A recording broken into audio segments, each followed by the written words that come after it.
mfanyishe mtoto wako mazoezi madogo madogo pale kwako nyumbani. Yaani inamaanisha kwamba mfanyishe mtoto wako mazoezi madogo madogo ukiwa nyumbani kwako.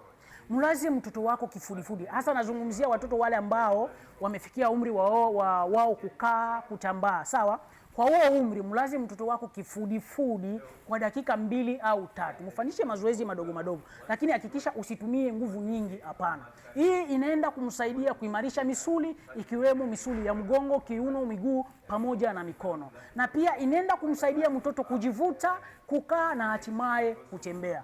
Hii ni muhimu sana endapo utakayefanya ama endapo utaifanya kwa mtoto wako, itamsaidia mtoto asichelewe kutambaa, kwa sababu mtoto anachelewa kutambaa na kutembea kwa sababu misuli yake inakuwa ni dhaifu. Hakikisha mtoto wako kama amechelewa kutambaa, chukua namba yangu kwenye bio kwa ushauri na matibabu. Ninakuwa ninawasaidia watoto wenye kuwa na hizo changamoto za kuchelewa kutembea, kutambaa na pia kukaza shingo.